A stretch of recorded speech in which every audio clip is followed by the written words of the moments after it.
Welcome back to my channel, guys. So don't forget to subscribe, like, and share, guys. So for today's video, explain po natin, guys, kung paano po tayo mag-transfer ng funds from GCash to Card Inc. RBI po, guys. So yan po. Ito, pinapakita po natin siya. So una po, guys, as you can see, may mga paraan po kasi na tayo na mag-transfer ng funds. So, ito po. So, login po tayo sa ating GCash. So, after that, guys, click po natin yung send other banks. And then, after that, hanapin po natin yung ating Card Inc. RBI. Okay? So, ngayon, guys, dito, yung pagpa-transfer po natin ng funds, dito po tayo mahihirapan kasi magkakaroon po tayo ng problema dito. So, hanapin natin yung Card Inc. RBI. So again, guys, meron pong mga paraan kung paano po tayo if in case hindi po ma-receive yung ating amount or yung ating pera sa other bank. So, if in case magkaroon po tayo ng problema, gagawa po tayo ng another video po dyan, guys, kung paano po tayo mag-report ng isang customer service at saka mag-complain doon sa inyong na-transfer na funds. So, same lang po mag-transfer po tayo ng funds dito, guys. Ito po. So, dito, um, bigyan po natin ng amount and then yung account number and then yung account name. So, dito, guys, hanapin po natin sa ating Card Inc. IBI. I-check natin yung account number. I-double check. So, before po tayo mag-proceed. So, syempre, dapat before po tayo mag-send ng pera, chine-check natin yung account number. And then, if in case tama naman yung inyong number tapos hindi pa rin na-receive, mag-file na po tayo ng complaint. Kasi meron naman yung mga customer service representative na dapat po talaga i-transfer yung funds. At alam niyo po, guys, meron po kasi 2 to 3 banking days before po natin mag-complain para makapag-process and then yung isang e-wallet is makapag-investigate. Usually po, it would take 1 to 3 banking days po, guys. Okay? So, as you can see, magpa-file na po tayo dito and dino-double check po natin dito yung ating account number. And then after that po, guys, ipapakita po natin at the end of the video kung paano po tayo magbayad doon sa Card Inc. RBI ng ating weekly payment. So, if meron po tayong loan, magbabayad po tayo using po ng ating application sa Card Inc. RBI. So, dito din po natin ipapakita kung paano po tayo magbayad. So, ngayon po muna, guys, dito po tayo na stocks po muna tayo doon sa account number ng ating dino-double check po muna natin. Ito po yung kasi yung pinakamahalaga sa pag-transfer po ng funds. Do-double check yung account number and then dapat same sa ating mga information para hindi po tayo mahirapan or hindi po magkaroon ng error sa pag-transfer ng funds. Now, guys, kung sa iba namang e-wallet, as you can see, sa iba namang wallet, kung take an example, GCash to Palawan Pay, what if magkaroon ng problema? And then there would be a possible kung ano po yung mangyari doon. If in case, sa according RBI naman po, guys, hindi naman po nakalik yung number dito.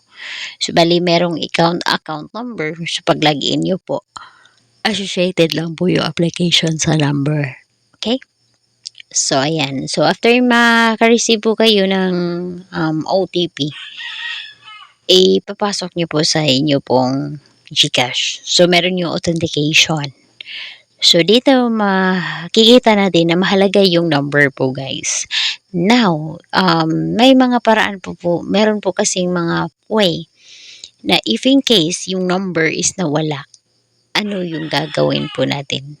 Well, anyway, guys, sa ngayon kasi, hindi pa po muna tayo sa GCash, meron kasing mga problema na hindi natin maiwasan na wala yung number.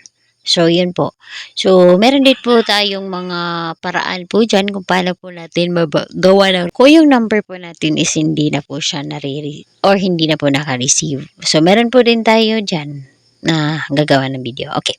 So, ngayon guys, since tapos na po tayo nag-transfer ng funds from GCash, so dapat i-check natin sa ating account number doon sa another bank.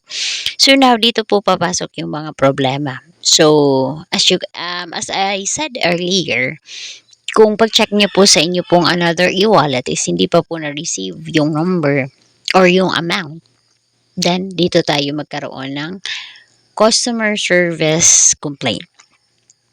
So yun, ang pinakamalaga po dito guys is yung reference number, kailan, screenshot of the transaction before po tayo mag-complain. Okay? So nakalagin na po tayo sa ating carding RBI. And then, dapat meron tayong input mobile PIN. So dito guys, yung pinakamahalaga kasi guys sa ngayon sa e-wallet is dapat yung inyo pong mobile PIN, especially if 6 digit, mas maganda po na unique and kayo lang po yung nakakaalam. So as you can see guys is makikita natin doon sa ating application sa Card Inc. RBI guys na meron tayong pang-ipon, meron tayong loan status kung magkano yung ating loan amount, meron din po tayong insurance na nakuha po guys. So guys, if meron po kayong mga inquiries tungkol dito, gawan po natin ng video po guys. So po kayong mag-atubiling mag-comment at syempre mag-share dito sa ating video. So magbayad na po tayo ng ating weekly loans guys. Okay? So dito din po guys, meron din po yung weekly payment, loan payment. So yun po yung i-click natin and then i-check natin kung magkano yung weekly dapat natin babayaran. So sa akin po guys, that's 355. So, with the savings na po yan, so di dyan po kukunin sa aking savings yung aking payment. And then, okay. So, bali, i-funds yung ating ipon and then bayad weekly. So, ngayon guys is i-click lang natin yung amount. Magkano, pwede din natin dadagdagan. So, depende na po kasi isi-savings directly lang po yan. And then dito guys, ipapasok po natin yung ating PIN number. So, yung PIN number po guys, unique din po yun. That's 6-digit number. Mas maganda na mag-create po kayo ng inyo pong unique PIN para hindi po natin makalimutan. So, as you can see dito guys, successful na po yung ating payments po. Okay? So, pag in case po guys, nagkaroon din po kayo ng problema sa inyo pong payment, ano po yung gagawin? So, syempre, meron din po tayong customer service representative. I-screenshot po natin yung ating payment. Okay? So guys, kung dito po muna yung ating video, and if yung gusto niyo po ng ganitong video, don't forget to subscribe, like, and share guys. Maraming salamat. Bye-bye po.